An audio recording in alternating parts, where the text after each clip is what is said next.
আমরা তো শিয়ালের সাথে কিছুতেই পেরে উঠছি না। ও ঢের লেখাপড়া জানে, তাতেই খালি আমাদেরকে ফাঁকি দেয়। আমি মূর্খ লোক, তাই তাকে আটতে পারি না। সারা জীবনই ঠকে গেলাম। কিন্তু আমি চাই না তোদের জীবনটাও এমন হোক। তাই আমি অনেক চিন্তা ভাবনা করে ঠিক করেছি তোদের 7 জনকে শিয়াল পণ্ডিতের পাঠশালায় পড়ালেখা করতে দিয়ে আসব। সেখানে তোরা খুব ভালো করে লেখাপড়া শিখবি, চালাক চতুর হবি, ভালো মন্দ বুঝতে শিখবি। এটাই তোদের জন্য ভালো হবে। চল, কাল সকালে তোদের 7 জনকে শিয়াল পণ্ডিতের পাঠশালায় দিয়ে আসি।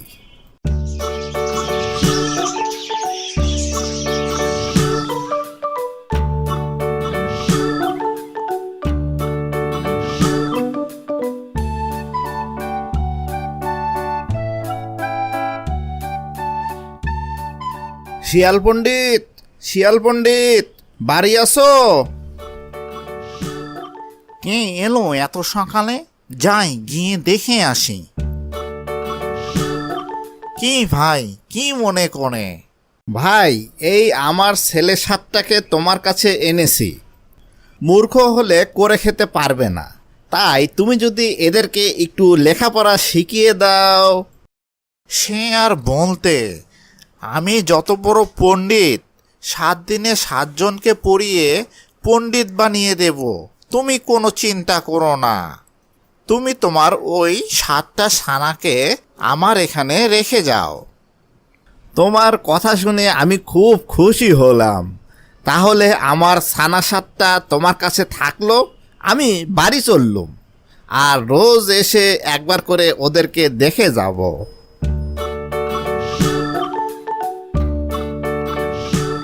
আজকে আমি একজনকে পড়াবো। দেখি একজন আমার সাথে আসো।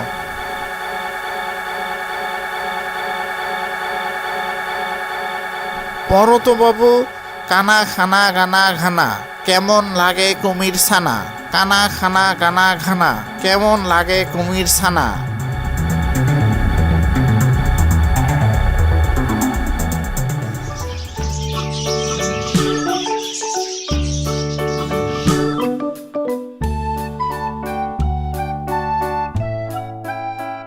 শিয়াল পণ্ডিত, শিয়াল পণ্ডিত, বাড়ি আসো। আমার ছানাগুলো কেমন লেখাপড়া করছে? কই তাদেরকে ডাকো, একবার দেখা করে যাই।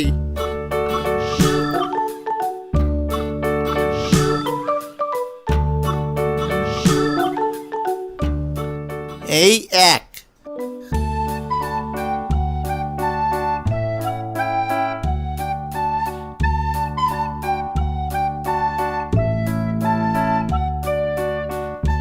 এই 2,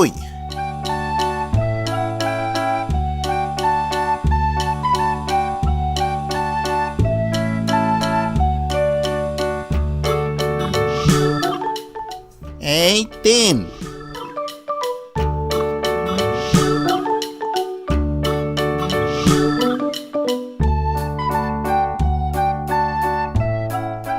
এই 4,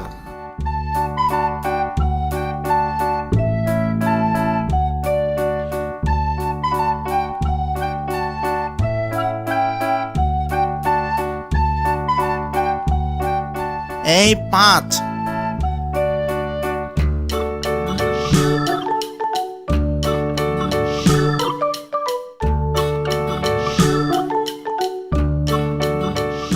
এই 6। 6টা তো দেখালে, আর একটা কোথায় পাবে? আরে ধুরো, এদের শেষটাকে আবার নিয়ে গিয়ে দেখাবো। বোকা কুমির বুঝতেই পারবে না।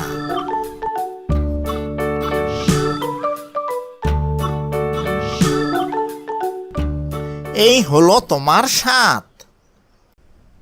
বাহ বাহ, আমার 7টা ছানাই বেশ ভালো আছে দেখছি। যাই, আমি বাড়ি যাই, কাল আবার আসবো।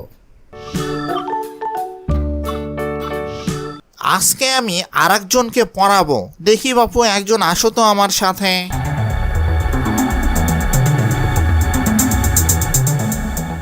পরতো বাপু, কানা খানা গানা ঘানা, কেমন লাগে কুমির ছানা। কানা খানা গানা ঘানা, কেমন লাগে কুমির ছানা।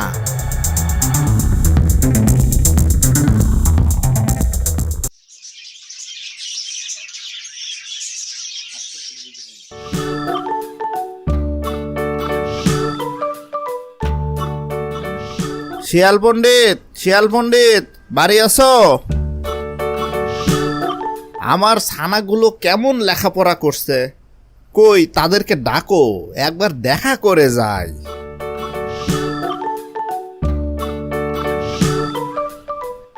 এই এক,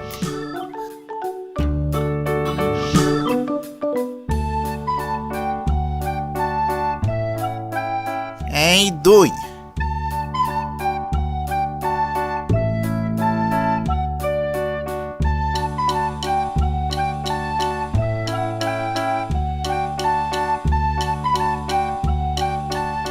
এই তিন,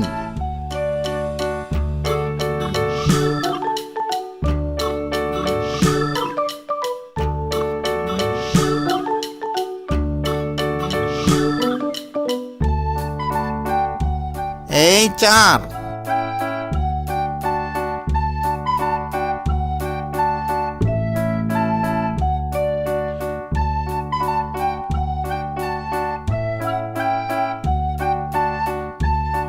এই পাঁচ,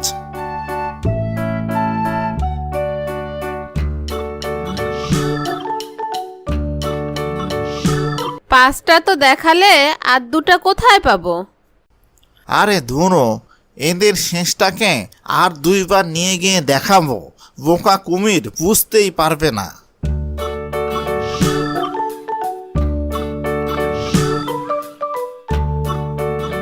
এই ছয়,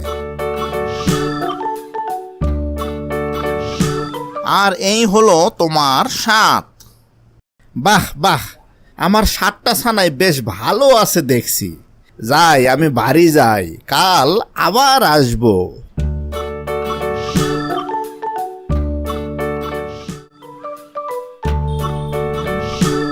এভাবে শিয়াল প্রতিদিন একটি করে কুমির ছানা খেয়ে ফেলে।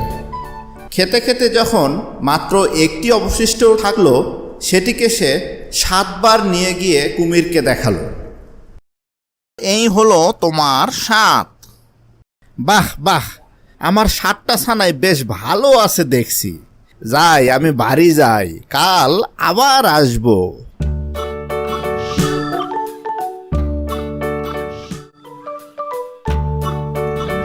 আজকে আমি তোমাকে পড়াবো। পড়ো তো বাপু, কানা খানা গানা ঘানা, কেমন লাগে কুমির ছানা। কানা খানা গানা ঘানা, কেমন লাগে কুমির ছানা। রোজ তুমি একটি করে ছানা খাও, আর কুমির এলে তাকে ফাঁকি দিয়ে ভোলাও, কিন্তু আজ তো সব ছানা শেষ। এখন উপায়? কুমির এলে দেখাবে কি? ছানা না দেখতে পেলে তো অমনি আমাদের ধরে খাবে। আমাদের পেলে তো ধরে খাবে। নদীর ওপারের বনটা খুব সুন্দর, চলো আমরা ওইখানেই যাই, তাহলে কুমির আর আমাদের খুঁজে বের করতে পারবে না।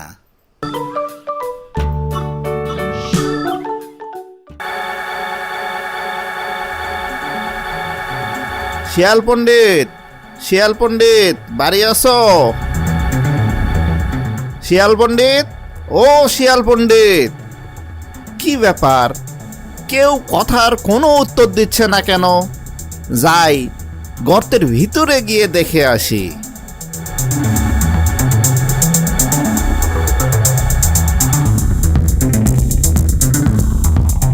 শিয়ালও নাই, শিয়ালিনীও নাই, কই গেল সব? এ কি, আমার 7টা ছানা? দেখি বদমাইশটা বাহিরে আছে নাকি।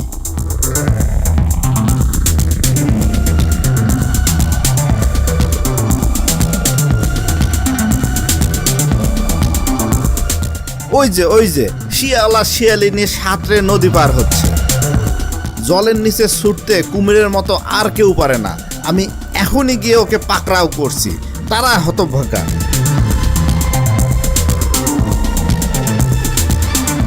শিয়ালিনী শিয়ালিনী, আমার লাঠি গাছা ধরে কে যেন টানাটানি করছে। লাঠিটা মনে হচ্ছে নিয়েই যায়। তাই তো পা ধরতে গিয়ে লাঠি ধরে ফেলেছি। শিগগিরই লাঠি ছেড়ে পা ধরি।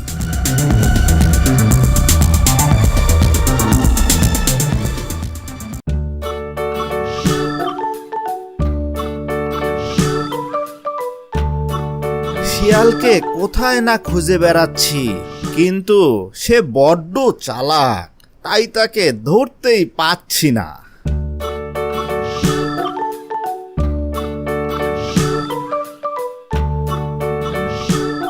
যাক, অবশেষে ওই হতচ্ছাড়াদের পাওয়া গেল, কিন্তু আমাকে দেখলেই তো ওরা দৌড়ে পালাবে। আমাকে বরং নতুন একটা ফোন দিয়ে আটতে হবে।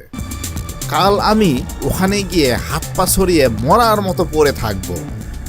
তখন মরে গেছি ভেবে ওরা আমাকে খেতে আসবে, আর কাছে আসলেই ও বেটাকে ধরে ফেলবো।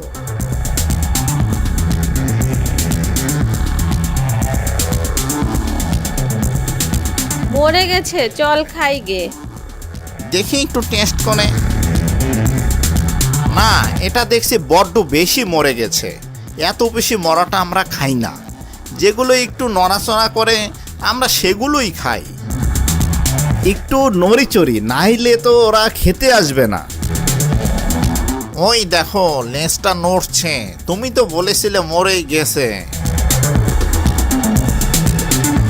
বড্ড ফাঁকি দিলে তো। আচ্ছা, এর পরের বার তোমাদের দেখাবো।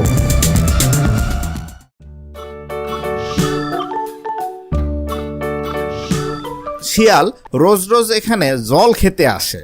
কাল এখানে জলের নিচে লুকিয়ে থাকবো। জল খেতে আসলে ও বেটাকে ধরে ফেলবো।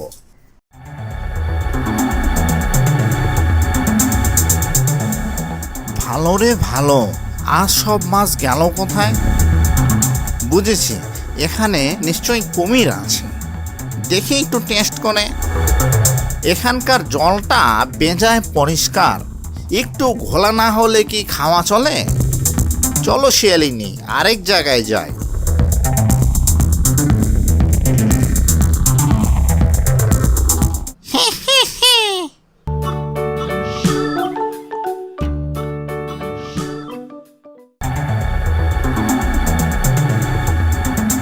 আগের বার পানির নিচে ছিলাম তো টের পেয়ে গিয়েছিল। কাল কাদার নিচে থাকবো, দেখি সে কিভাবে টের পায়।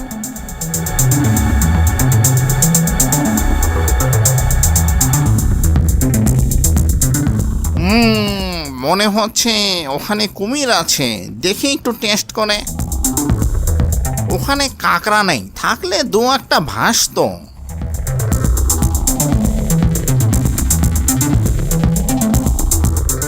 না, আর না।